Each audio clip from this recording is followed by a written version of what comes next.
My name's Patrick Daniels. I'm the Radon Program Manager for the Illinois Emergency Management Agency. Our radon program is kind of in a strange spot compared to other states. Usually the program's in the Department of Public Health, but because of the number of nuclear power plants we have in the state, the Radiation Protection Division for the state is actually in the Illinois Emergency Management Agency. Radon in your own private home is the leading source of radiation exposure to the general public. So radon is an indoor air pollutant. It occurs naturally in the state of Illinois. We have it in the state of Illinois, outdoors, pretty much the entire state. The average radon concentration outdoors is about 0.4 picocuries per liter. Our problem with radon is that it builds up in our private homes to levels that are high enough that actually cause lung cancer. It is the second leading cause of lung cancer nationally, and it's one of the leading causes of death in private homes.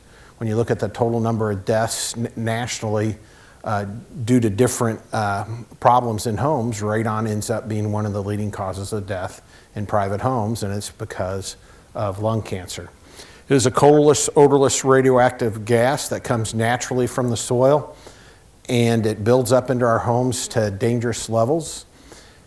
And the problem with it really is we statistically, I'll show you a slide here later about radon concentrations in Sangamon County, but the only way to know is to test each and every individual home. There's no way for us to be able to pre-know what areas of the state are going to have high radon concentrations. We can't even tell you what neighborhoods. When you start breaking down individual houses, they're all going to have different radon concentrations.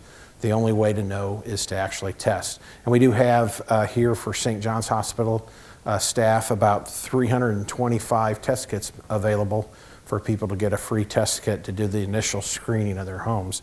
You'll be able to get those when I'm finished. But that's our number one message to the general public. The only way to know what your radon problem is to test. So where did we get radon? Why is it a problem? Well, believe it or not, it's what makes Illinois a great place to go grow corn and soybeans. The glacial till that was pushed down during the Ice Age. What gives us that dark, rich soil also gives us uranium in our soils at varying concentrations. And radon comes from the natural decay of uranium that exists in all soils. This is a map of every county in the U.S., and you can actually see right here is Sangamon County. But as you can see, the red counties are areas where the average radon concentration is 4 picocuries per liter or greater. And 4 picocuries per liter is our action level where we recommend you take corrective actions. The orange counties down through here, that's where the average radon concentration's between 2 and 4. And then the yellow counties, most of the southern U.S., that's where the average radon concentration is less than 2 picocuries per liter. Now, my only problem with mapping like this is that I live in an area that's only average is less than 2 picocuries. We're not going to have a radon problem. That's just simply not true. There's still risk at 2 picocuries per liter. And in the very southern tip, it's kind of hard to see on this map of Illinois, the two counties, the southern tip, Massac County in southern Illinois is one of the counties. We've had homes test as high as 40 picocuries per liter, but the overall average for the county is less than 2. So there's a lower percentage of homes that are failing, but you can still have significant radon concentrations in some of those homes. Now this is a map of the actual extent of the ice, combining all the ice ages together, where we believe where the ice reached down to. And I use the two maps and flip back and forth. If you look at the red counties generally, and you look at the extent of the glacier, it's exactly what we would expect. Where that glacial till was pushed down is where we have the radon problems. So that's where we expect to see higher radon concentrations, and that's what we're actually finding. So the geology makes sense to the problems that we see. As far back as 1991, the Surgeon General ranked radon as a Class A known human carcinogen. To be a Class A known human carcinogen, you actually have to have studies on humans. Radon's kind of the oddball out. We have no animal studies really on radon exposure.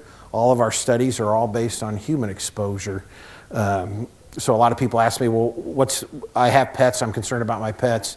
Well, we really don't have any real information other than comparing other things and the studies to human studies. The pets they breathe at a rapid rate, and they're going to have the same exposure risks as humans do, but ironically, radon is the one thing that we don't have a lot of anything but human studies. And we have a tremendous amount, millions of hours of studies on human beings' exposure to radon. We knew about radon as an exposure risk in mines even before we knew that radon existed. We knew there was something causing damage in the early 1800s. It was Madame Curie who actually really did the studies working with radium, realized the amount of radon gas that was produced by radium. So, but the Surgeon General ranked as the second leading cause of lung cancer. You can read it there yourself in the United States, and breathing it over prolonged periods of times present a significant health risk to families all over the country.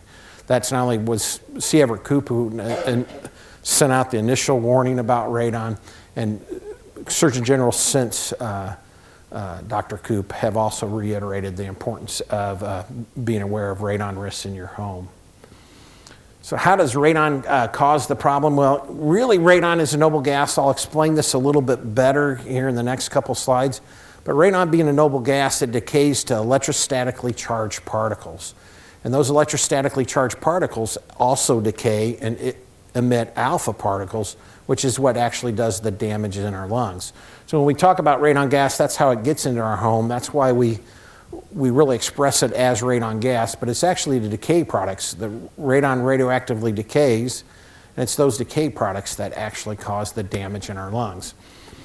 They decay to those electrostatically charged particles. Those particles attach to the very fine dust in the air in our homes. It's not the dust you see in the sunlight as the sun's shining through the window. Those are large particles. We're talking about particles less than 100 micron in size. So you can't really filter them out or HEPA filter them out. They're going to go right through any type of filtering system. But those particles, then the radioactive polonium ions attached to those particles, we breathe those into our lungs. They get trapped in the bronchial epithemia. They alpha decay, and those particles cause damage to the actual lung tissue, and that's what causes the lung cancer to develop. They physically have the energy to break the DNA strands.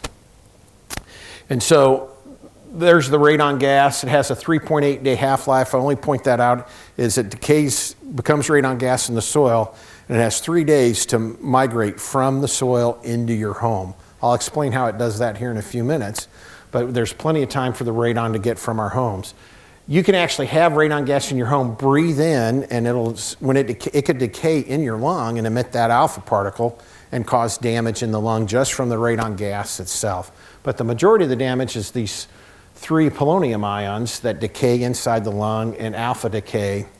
So the radon comes in, it becomes electrostatically charged particle. As it becomes polonium, attaches to a particle you breathe in your lung, it alpha decays.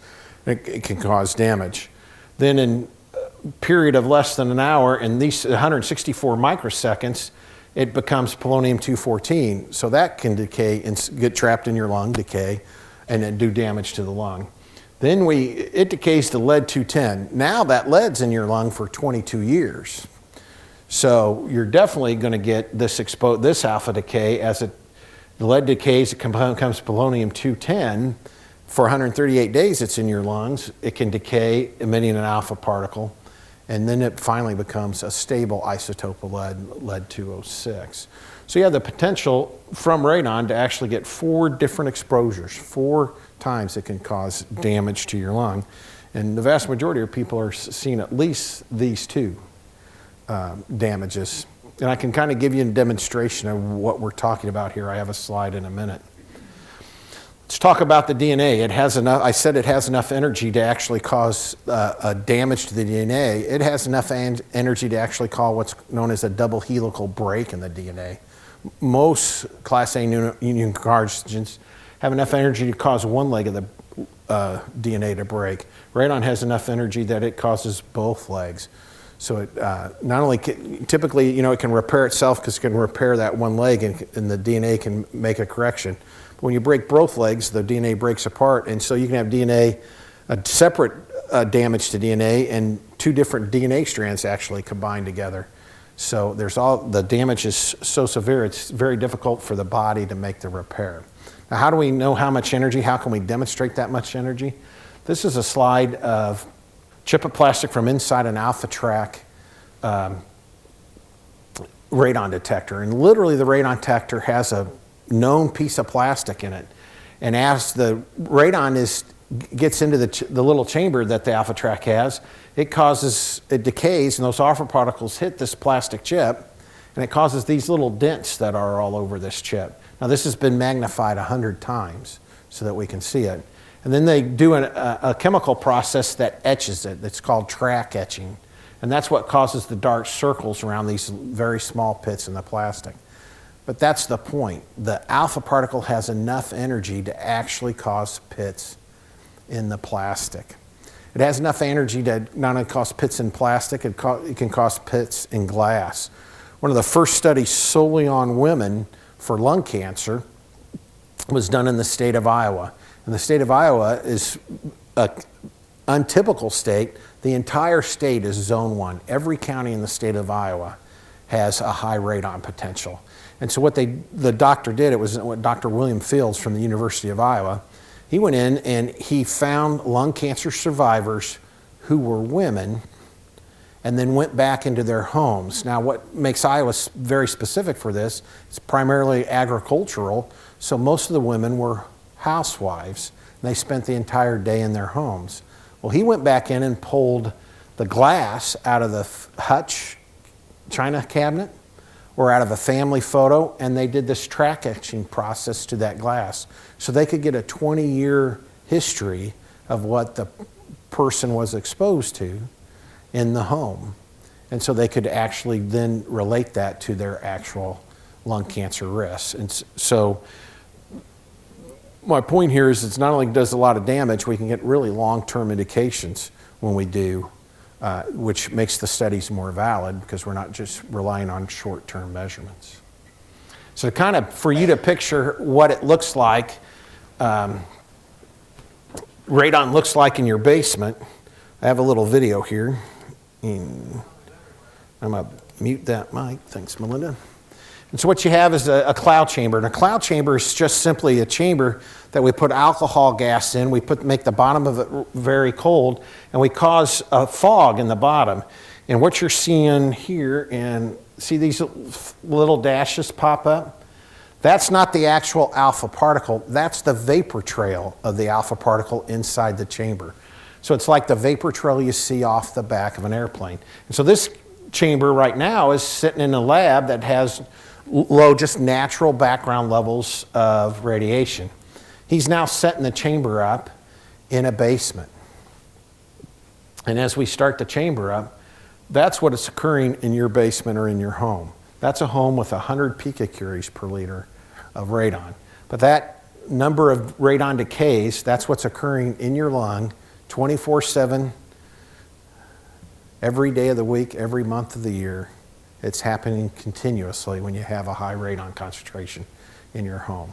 So each one of these decays is an alpha particle, and they're just happening that quick in your home. And you're breathing that material into your lungs, so that's what's occurring actually in your lung.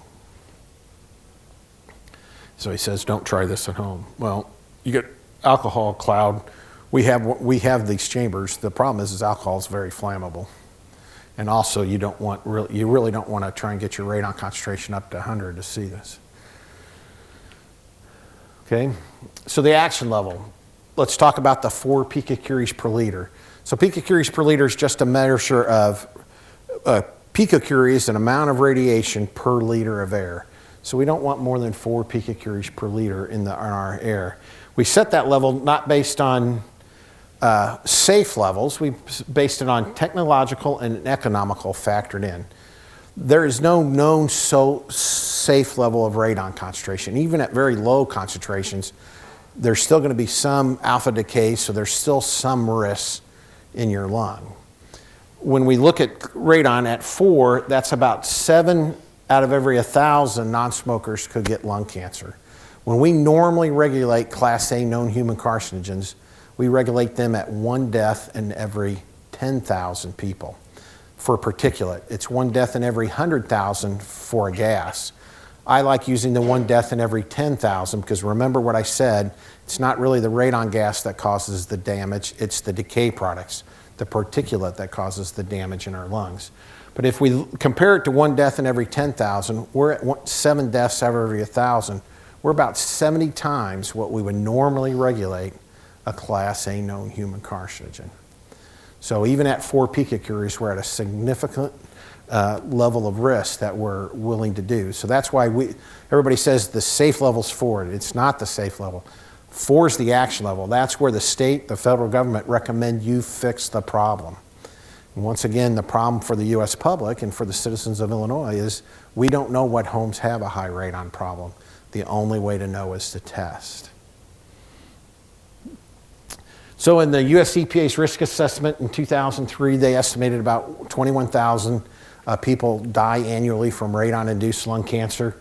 We took those numbers from the U.S. EPA based on their statistics for the nation.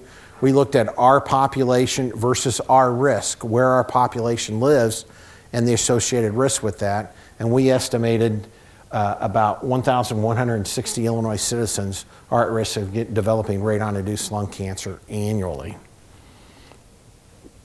Comparative risk assessments by the EPA, their Science Advisory Board has recommended or has stated that radon is one of the top 4 environmental risks to the general public. And as far back as 1998, the Harvard School of Medicine in their quarterly publication, Harvard Risk in Perspective, ranked radon as the #1 risk in home. Now, the problem is that's 1998, and here recently, I'll show you another slide here. I'll kind of clarify that because radon is a leading risk in the home, but it's no longer the #1 risk in private homes.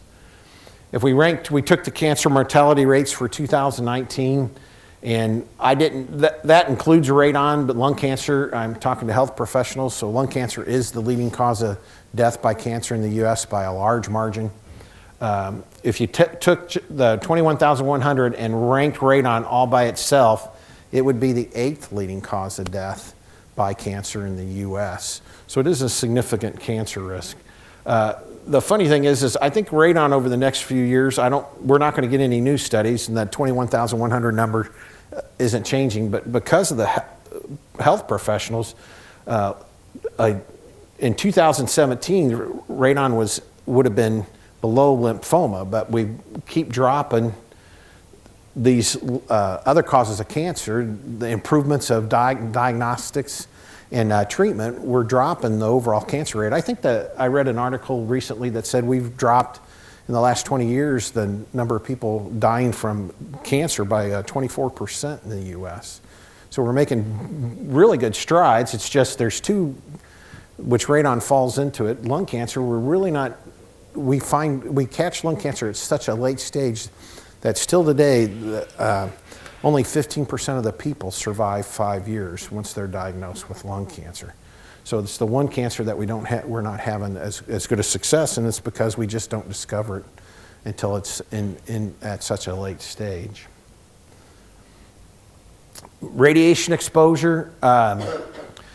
Back in 1988, the U.S. Congress passed the Radon Abatement Act, and it set our goal for getting radon concentrations nationally to the national average. The national average radon concentration is 1.3 picocuries per liter. But even at that, radon would still make up 37% of the average person's radiation exposure. And if we look at the rest of these, they're all less than 37%, so obviously it's the leading source, but some of these are actually beneficial exposures. I always stress to the general public, all these medical uses of radiation, the benefits of that radiation exposure far outweigh the risks associated with receiving it. There's no reason for anybody never to, hey, I'm more concerned about the radiation exposure, and tell their doctor, I don't want that CAT scan, any type of nuclear medicine or medical x-rays. We have such good regulations. We regulate the industry. Health professionals, almost all x-rays. It's been a long time since I heard that they're not digital anymore. The only thing I tell the general public about radiation exposure is if you get referred to somebody else, this is where we get unnecessary exposures typically. You get a dental x-ray in the dentist's office, they say you need to go see an oral surgeon, and the oral surgeon wants to get a look at the x-ray. Well, we'll just take another. No, they're digital. They can call over and get that emailed over. You can protect yourself from unnecessary radiation exposures. CAT scans is kind of another interesting one. You know, we refer you to a specialist. Hey, I want to get a CAT scan to see what's going on. Well, you need another CAT scan to compare it to the one I've already had. If not, you don't need that CAT scan. But typically in CAT scans, that's exactly what we're doing, is we want a series of them to see what kind of changes we're seeing. But the general public can control their own radiation exposure just by asking the question, you know, can you use the CAT scan I received 2 weeks ago, or are you looking for a difference between the two? I just got the dental x-ray yesterday at the dentist. I'm now over here. Can't you get that emailed over? Because they can do that. But once again, 37%. Our total exposure is about 620. So radon's just about half of that, or about 300 millirem of unnecessary exposure to the average U.S. citizen. Now the problem is let's take a look at it if you're at the action level. So the 4 picocuries per liter. And I'm going to show you a slide here in a minute about our testing data for Illinois, but our average Illinois radon concentration is above 4. So the average Illinois citizens, this is really what applies to them. So the average person's getting 63% of their radiation exposure. We didn't change anything. The average person is still getting the average CAT scans. Now this is average. How many people have never had a CAT scan? So you've never received that radiation exposure, but the average person receives that amount of exposure. Everybody's receiving this radon exposure, but it just depends on what your measurement is. Once again, you don't know what this number is without testing. But if you're at the action level, 2/3 of your radiation exposure is coming. You now gotten a total exposure of 1,100 millirem. As a health physicist with the Illinois Emergency Management Agency, in the event of a nuclear power plant accident, I'm considered a first responder. A firefighter or a police officer would also be a first responder. We're only allowed to receive 1,000 millirem in the response to a nuclear power plant accident. At 1,000 millirem, we call it our turnaround level. Once we know we've received 1,000 millirem, we're no longer allowed to work on that emergency response. But the average Illinois citizens, because our average radon concentration in Illinois is 4.1 picocurie, annually receives my maximum exposure in response to a nuclear power plant accident. So it's a significant amount of radiation exposure to the average citizen. I told you that Harvard ranked radon as #1. It's just not true anymore. The last several years have changed this. I'm working with health professionals, and the boarding session didn't get this. Anybody guess what's the leading cause of poisoning now? What jumped poisoning to the leading cause? You're absolutely right. It's the opioids crisis. When the National Safety Council looks at it, most opioid overdoses occur in the private home. So opioids now fall into the poisoning category, and that's skyrocketed. It is absolutely amazing the last several years how much this number's gone up. But it makes it the leading cause of death. Believe it or not, in private homes, opioids is the leading cause of death. Second is trips, slips, and falls. That's happened probably 4 or 5 years now. It's literally the aging of America. I just caution you, 83% are people 65 or older that die from slips, trips, or falls. But anybody know the other category that takes up the majority of the rest? The very young, small children that cause accidental deaths. So, it's got an elderly family member living in the house that's a concern about slips, trips, and falls. Just got to be careful with the very young children. And then radon is still there in second, choking, drowning, and fires. We passed a lot of laws in Illinois recently concerned about fires and carbon monoxide. Just this year, effective January 1st, all homes have to have smoke detectors now that have batteries that cannot be removed and that have a 10-year lifespan. And that's just simply protecting the public from the A lot of people, the vast majority of people who die in home fires, it's because their smoke detectors aren't working. It's not because the batteries actually died. It's typically because the homeowner took the battery out of the smoke detector. So we're trying to protect the homeowners, but I always chuckle when we talk about risks.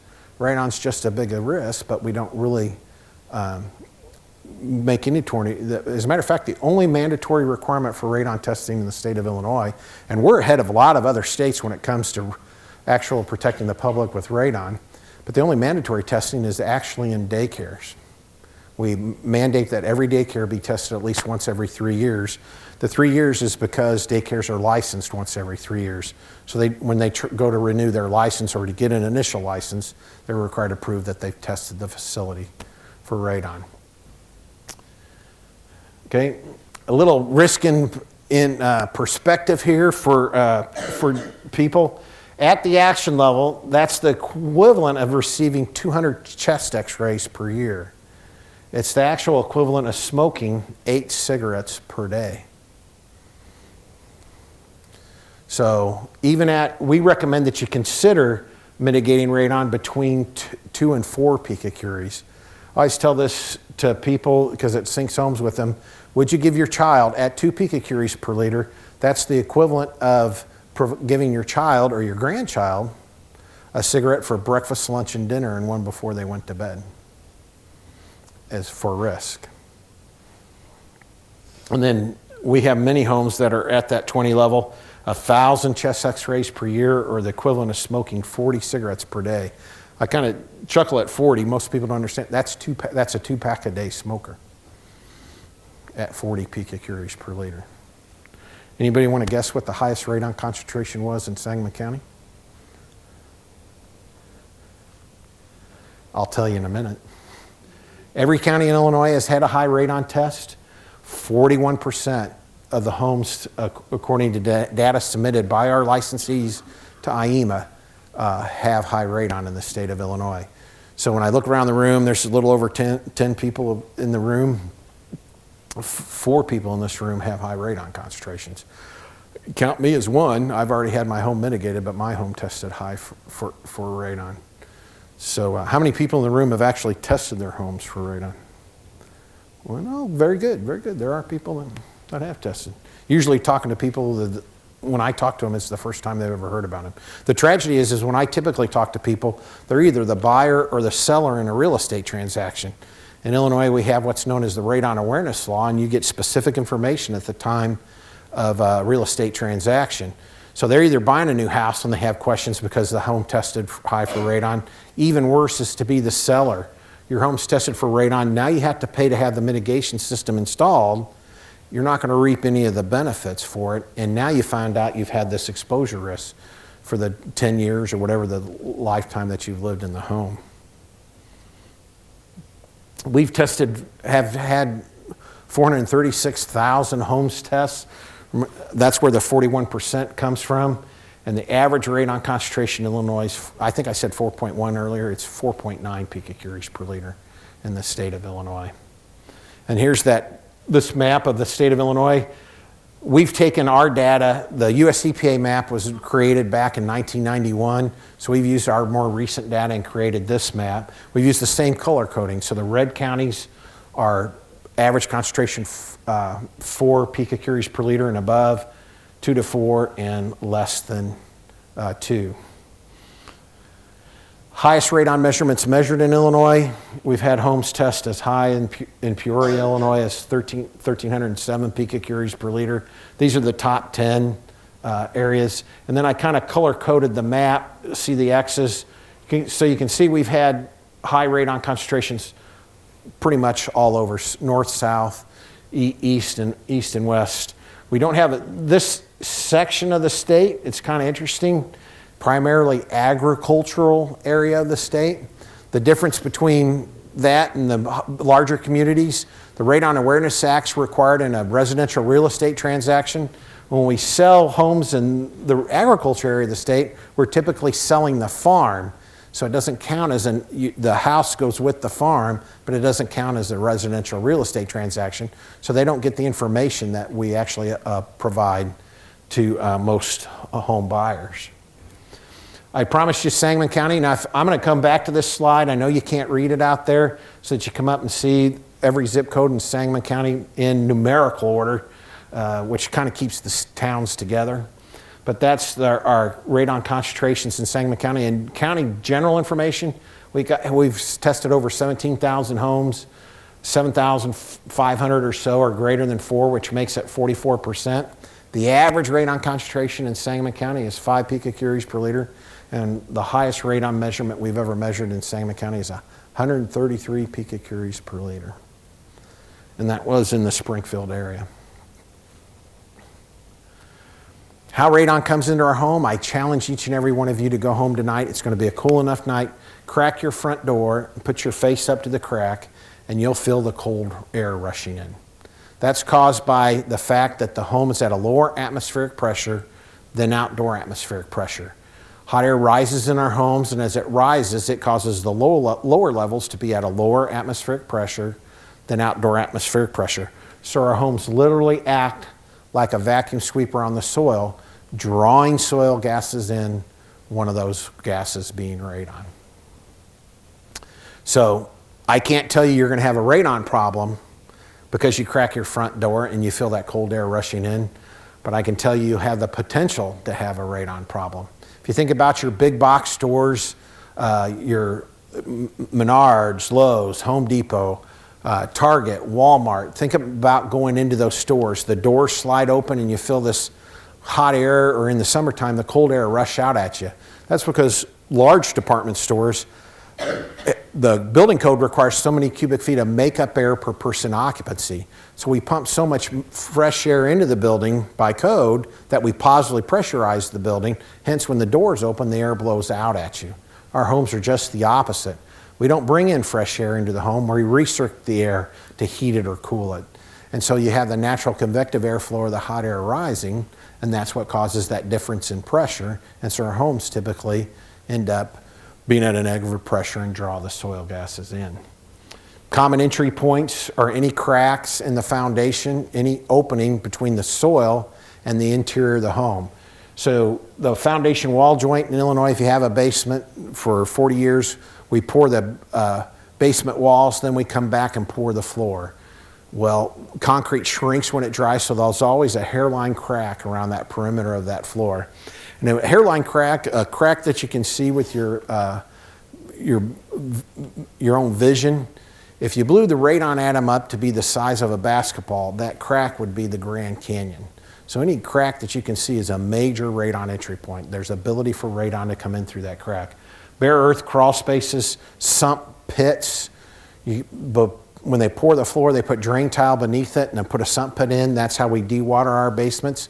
Well, that gives that gravel and that drain tile coming to that sump pit is a natural path for that radon to come in. Remember, the basement's at a lower atmospheric pressure, so it's like the hose of your vacuum sweeper. It gives the path for the radon to get into the home. And then lastly, utility penetrations. That's really not a big of an issue as it once was. We're doing a really good job of in construction of sealing those utility presentations. So the last thing I'd like to go over, we're going to give you a free test kit to do a screening of your own home here at the end of the session. We also have some information up here for you to get. People who are watching this on video, you'll be able to email and get a test kit too. We have 325 available. That's not anywhere near the number of people that work for the HSHS here at St. John's. We have 1,000 for the whole system. We're doing several other hospitals around the state here, Central Illinois here too. So it's kind of a first come, first serve to get that kit. I just want to give you a little pointer on how to do that test kit. There's really good instructions with the test kit. But if you want to know what you're being exposed to, you want to test where your nose spends its time, okay? I always joke every now and again, I'll get this phone call, somebody saw me put up there, hey, the sump pit's a major radon entry point, so they'll put their test kit in the sump pit. And I have to ask them, well, how much time do you spend with your head in the sump pit? You're measuring a radon entry point, not what you're being exposed to. So, on the coffee table next to where you watch TV, or the end table where you watch TV, on the nightstand where you sleep at night, A really cool one that gets a really good representative for people. So if you have a ceiling fan in your bedroom, you have a cord hanging down from it, these kits have a little hook on them. You can hang them from that pull cord on the ceiling fan. Now don't run the ceiling fan while you're doing the test, but that's another way to measure your radon concentration. These have the ability to hang them, or you can lay them down and do the test. But think about where you spend your time in your home and what you're being exposed to. This test is not meant as, it's meant as a screening measurement. It's not a, hey, I need to mitigate. No matter what you get on your result, there's going to be a follow-up actions before you make a mitigation decision. And you can contact us.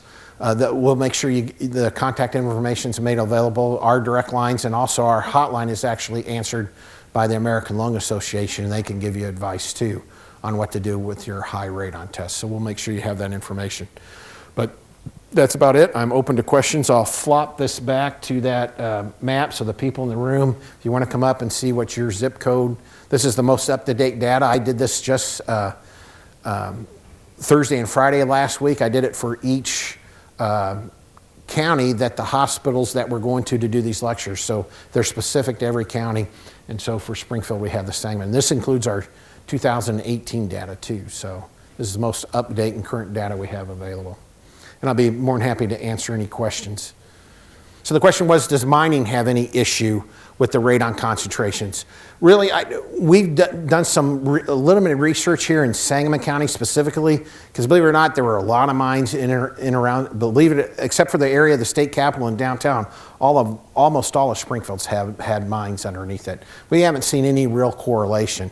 What we actually believe is the radon's, at the beginning of the lecture, I talked about the glacial till in the soil. We believe the radon's closer up to the surface of that uranium that gives us the radons closer to the surface of the soil, and therefore it's that negative pressure where a house is able to draw that radon from that uranium. Now it is possible that you could build a home on above an old mine, and you have some mining shaft or an air shaft that was partially closed, and you have a draft. Other areas of the country have what's known as karst geology, and karst means literally that there's cracks in the bedrock, and so the radon can travel great distances up those cracks. That's just not true for central Illinois. If you're along the Mississippi River in the very northern part of the state, in southern Illinois, there is some karst geology, but it's not a real big issue for us like it is in other states. But we don't believe there's any real tie to any mining for any specific home. So the biggest problem is when you're in your house. What about when you move around the state? I mean, outside. Outside, even if you have a very high radon concentration, that question comes up a lot when we talk, the home tested 100 picocuries per liter. Well, what about my garden and my backyard? Radon's only an issue in the indoor air where it builds up. Outdoors, as soon as we discharge a mitigation system, that radon dissipates within a 10-foot distance around that discharge point, back down to natural background levels. So it's no issue outdoors, it's no issue in your yard or even a garden or anything just because the home has a high radon problem. It's just because. And then that radon concentration varies. I don't know if I said this earlier. It varies state to state, county to county, city to city, lot to lot. Literally, if you built your house 10 foot further back from the street, you could have a dynamically different radon concentration. And it's just because that uranium isn't evenly mixed in the soil. It's spread all over in the soil. So, you can, depending on your house, just by moving it further back, you're moving off that source strength, that uranium's in the soil, and therefore your house won't draw as much radon into it. So that is what really leads us up to our problem and our number one message. The only way to know is to test, because unless you test, we just can't predict what homes are going to have a radon problem. The question is the age of the house or how long you've been in the house have any effect on radon? Radon reaches what we call dynamic equilibrium in about 12 hours.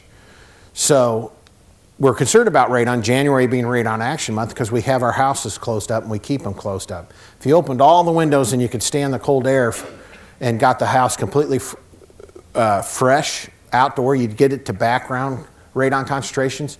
You shut the windows, radon's going to build back up to that average concentration in about 12 hours. So age of the house doesn't affect the radon. It can affect how hard it may be to mitigate radon. Really, really old homes can be more expensive to mitigate than newer homes. Older homes, remember, we didn't have basements. They were where we stored the coal. All right, so they're dirt floors. They can be a lot more expensive to mitigate than a new home that has a concrete basement floor and has that drain tile and gravel underneath it that makes it very easy to mitigate. So age of the home can affect the cost of mitigation, but it doesn't affect the radon problem for the home. You could say older homes could be more drafty, and there's a lot of arguments. Well, we have more air leaking in. That's fresh air leaking in. That can lower the radon concentration. My concern is always when people try and tighten their home and weatherize it, that they can actually raise I don't have a radon problem, but you can create a radon problem because now the home's just, the only place it has to draw air, you've tightened it up, is now from the soil, and so you start drawing more radon gas. Very good question. Are there different levels based on whether it's a crawl space, a basement, or a slab? Well, in Illinois, we recommend, we're the only state that requires it, that you test each foundation type of the home. So we would call it the footprint. So if you had a basement and a crawl space, we would recommend you test in the basement and the room over the crawl. Remember, we don't spend time in the crawl. It would be the room over the crawl. All right. What our data shows is that 20% of the time, we would mischaracterize. The rest of the country would only test in the basement, the lowest livable area. We show, based on our data, that 20% of the time the crawl space is actually the higher radon concentration. Above the crawl is higher than the radon concentration is in the basement. That makes sense when I talk about 10 foot further back from the road. The crawl space is actually sitting over the source strength. So it doesn't matter if your house comes into contact. The only home I've ever seen that I absolutely could say that's not going to have a radon problem is when you go down along the river and you see these homes on 4 stilts that are fishing cabins. They have no ground contact, so there's no way for the radon to come directly up into the home. But if your home foundation sits directly on the soil, it has the potential. We've actually had mobile homes have high radon concentrations. They park them on a concrete slab and put that skirt around them. They effectively create a crawl space, and the mobile home will have a high radon concentration. The question was, if we're testing during real estate transactions, why don't we just mandate during new construction? And the answer is that we do in Illinois. We're one of only 2 states that mandate all homes be built with the mitigation system in the walls. Now the difference is it's considered a passive system. We don't put the fans in them, but we know when that bill was passed, if you put in a piece of pipe from the bottom of the foundation, it doesn't matter whether it's a basement or not, and you keep it as straight as possible up out through the roof, that we're going to reduce radon concentrations about 50% just based on convective airflow. And convective airflow is what causes radon entry. Remember I said the hot air rises in your home? Well, we get it to rise up inside that pipe, and as it rises up, because it reaches beneath the foundation, it gives a path for that radon to bypass the home. That's mandatory in Illinois now, since really January of 2014. So all homes have to be built with that piping system in them. When that bill passed, I told the state rep who was sponsoring it, you're passing the biggest radiation reduction act ever passed by the Illinois state legislature. It had a greater effect in reducing the general population's radiation, because even if your home tested less than 4 without that passive system, we're still going to reduce, you're still going to get convective airflow, you're still going to reduce that radiation, radon concentration for those homes. Homes that would have tested greater than 4, we're still reducing it by 50%. So overall, we were going to reduce radiation exposure. The numbers we put out like this are very hard to figure now, because the testing, you don't know if without collecting also the age of the house, you don't know if it has a passive mitigation system or not. So what's the true average? I think it's all just going to be a wash in the numbers. There's just no way for us to address it. But we do mandate that in new construction in Illinois. Most states, Minnesota's the other state, most states only say in Zone 1 counties, the handful of others, and the vast majority, over 50% of the country, doesn't address radon-resistant construction. Now there's a new building code going in that says all homes have to be tested. at construction if you install this radon-resistant new construction. But that's a code that will have to be adopted because of the way we are in Illinois. It's by municipality by municipality. The only mandatory testing, as I said earlier, was in daycares. We recommend that schools test. We have a program that helps schools test. Interesting thing about schools, we know that 70% from our testing data, 70% of the buildings have a radon problem, but only 10% of the classrooms. It's exactly what we expect. It's not the whole building has a problem, it's only isolated areas of the buildings. The problem is that it's 70% of the buildings, and some of those classrooms have been in the 40, 50, and 60 picocurie per liter range in individual classrooms. So it's a pretty, without a doubt, a child's highest exposure risk is in their home. They spend the vast 70% of their time, if not more, in their homes. A very small percentage time in the classroom. They move classroom to classroom. The real risk in schools, believe it or not, is the teachers, because they spend a career in that classroom. But your number one risk, without a doubt, is your private home. I can't stress it enough, is to test your own home. It was kind of a voluntary thing, and depending on the community, some communities adopted radon-resistant new construction before it became the state law. You know, it's kind of hard to, it should be labeled radon-resistant construction, radon mitigation system, the piping itself. If they did a real good job of hiding it in the interior walls, like is the goal, it may be hard to verify that. You definitely could. It has to go through the roof, but when it goes through the roof, it's going to look like a plumbing vent. They use the same pipe as a plumbing vent, so sometimes just looking at the roof, it's hard to say, hey, do I have it or not? It's usually easier from inside, either in the basement, is you're going to see a pipe that penetrates the basement floor, and it's nowhere near the sewer. All right, it is possible because some builders, I know one of our licensees did a lot of work in the Bloomington Normal area, and they built a lot of homes. The builders were concerned about it. It was a cost savings. There are builders now in the state of Illinois that put in active mitigations because they're higher end builders and they want the very best. And they want to be able to say, hey, I know there's no radon. But the only way to know that the home's going to have a radon test is to get it completely built. You can't predict it beforehand. It has to be completely done and then test. Any other questions? If not, thank you.